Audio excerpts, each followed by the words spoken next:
মনে করেন আপনি প্রবাসী, আপনার স্ত্রী থাকে দেশে, আপনার স্ত্রীর সাথে আপনার দেখা সাক্ষাৎ খুব কম হয়, দেখা সাক্ষাৎ হয় না বললে চলে। খুব আপনি কাজের কারণে ওখানে থাকছেন, মাঝে মাঝে আসছেন যাচ্ছেন। এখন স্ত্রী আপনাকে একটা মেসেজ পাঠিয়েছে, ফোনে স্ত্রী আপনাকে একটা 1 পৃষ্ঠার মেসেজ পাঠিয়েছে, আর মেসেজটা পাঠিয়েছে স্ত্রী ইংরেজি ভাষায়। কোন ভাষায় ভাই? আর আপনি বেচারা ইংরেজি বোঝেন না, আপনি ইংরেজি বোঝেন না, আপনি ইংরেজি রিডিংটাও করতে পারছেন না যে সে বলেছে আই লাভ ইউ, এতটুকু আপনি পড়তে পারছেন না, কারণ আপনি কোনোদিনও ইংরেজি পড়েন নাই। এটা যে আই, এটা যে এল, এটা ও, এটা ভি, এটা ই, এটা আপনি বুঝতে পারছেন না, কারণ আপনি ইংরেজি জানেনই না। মনে করেন এখন স্ত্রীর এই ভালোবাসাপূর্ণ মেসেজটা আপনি কি পড়তে পারবেন? আচ্ছা, তাহলে পড়তেও পারলেন না। এখন যদি পড়তে পারতেন, কমসে কম পড়তে পারতেন, তাহলে কি হতো? অর্থটা আপনি বোঝার চেষ্টা করতেন, নাকি? অর্থটা বোঝার চেষ্টা করতেন। হ্যাঁ, স্ত্রী বলেছে আমি খুব ভালো নাই, আপনার কথা মনে পড়ছে, সন্তানরা আপনাকে মিস করে, এগুলো সে ইংরেজিতে লিখেছে, ইংরেজি ভাষায় লিখেছে। অ্যান্ড আপনি ইংরেজি ভাষা পারেন না, অর্থটা বোঝেন না।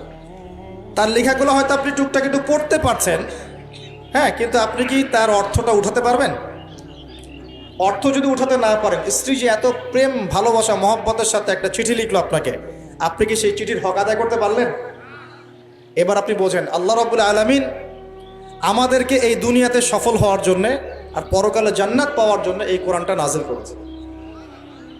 আল্লাহ পাক তার পক্ষ থেকে এই মেসেজটা পাঠিয়েছেন তার নবীর মাধ্যমে, যে তোমরা যেন দুনিয়ায় সফল হতে পারো, দুনিয়া কিভাবে চলবে, কিভাবে খাবে, কিভাবে নামাজ পড়বে, কিভাবে সমাজকে ডিল করবে, কিভাবে পরিবার চালাবে, কিভাবে রাষ্ট্র চালাবে ইত্যাদি সব কিছু আল্লাহ পাক এই কিতাবের মধ্যে নাজিল করে নামিয়ে দিলেন রাসূল সাল্লাল্লাহু আলাইহি ওয়াসাল্লামের কাছে। তিনি আমাদের সবাইকে জানিয়ে দিলেন।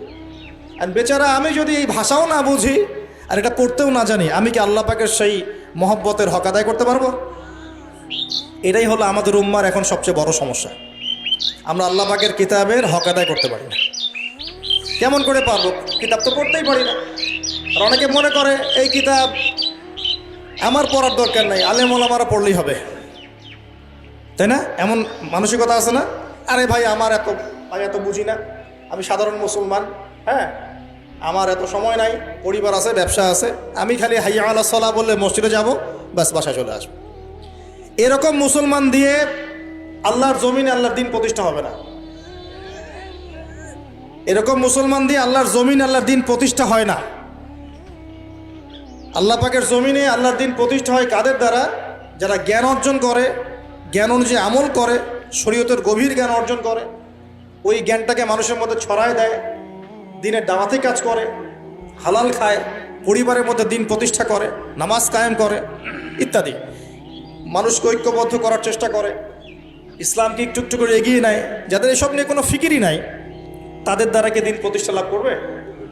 তো প্রিয় ভাইয়েরা, আমার রিকোয়েস্ট, যারা কোরআন তেলাওয়াত করতে জানি মাশাআল্লাহ বা হাফেজ আছি এখানে উপস্থিত, রমজান মাস শেষ হওয়ার আগেই 114 সূরার অর্থ পড়ে শেষ করে দেবো ইনশাআল্লাহ।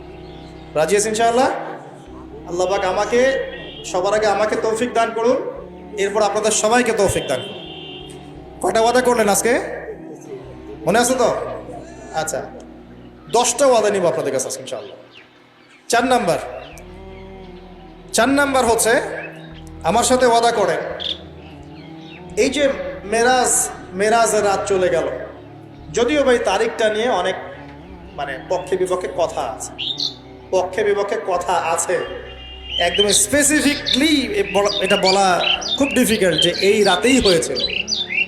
27 রজব করেন না, 27 রজব করেন না, এই রাতেই হয়েছিল, স্পেসিফিকলি একদম 100% নিশ্চিত করে বলাটা ডিফিকাল্ট। কারণ কোরআনে বা সুন্নায় কোথাও এই তারিখটা মেনশন করা হয় না। বড় বড় আলেমদেরকে জিজ্ঞাসা করে, কোরআনে এবং সুন্নায় কোনো জায়গায় তারিখটা মেনশন করা নাই। যেমন আমরা বলি লাইলাতুল কদর রমজান মাসের শেষ দশকে, বলি না? লাইলাতুল কদর কখন? রমজানের শেষ দশকের বিজোর রাতে, তাই না? রমজানের শেষ দশকের 21, 23, 25, 27, 29 যে কোনো একটা রাত হবে লাইলাতুল কদর, এটা আমরা জানি। কিন্তু এইভাবে করে শবে মেরাজ কিন্তু বলা নাই কথা, এটা ঐতিহাসিক ঘটনা।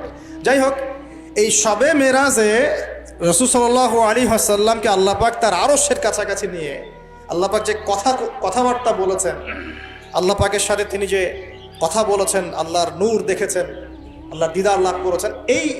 এই সময় আল্লাহ রাব্বুল আলামিন তাকে 3টা হাদিয়া তৌফা দিয়েছেন। কয়টা ভাই?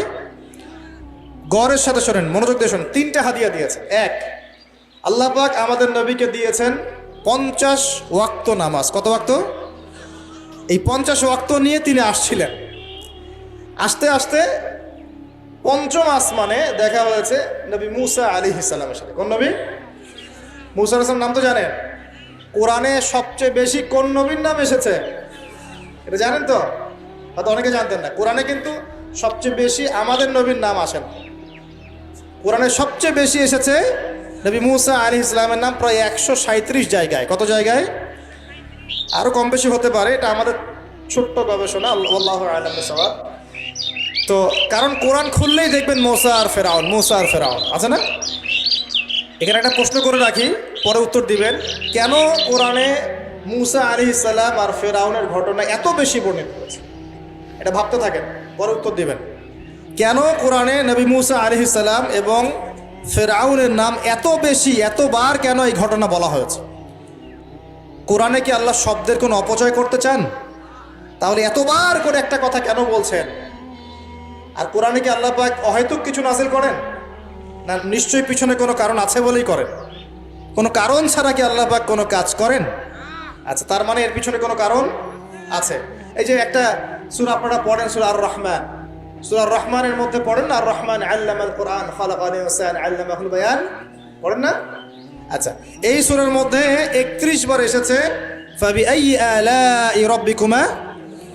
আমি যদি বলি যে 31 বার কেন এই আয়াতটা আসলো, এতবার কেন? একটা সূরার মধ্যে এতবার একটা কথা বলার কি দরকার? আল্লাহ পাক তো কোরআনে শব্দের অপচয় করতে চান না, তাহলে এতবার করে আল্লাহ পাক কেন বলছেন এই কথা?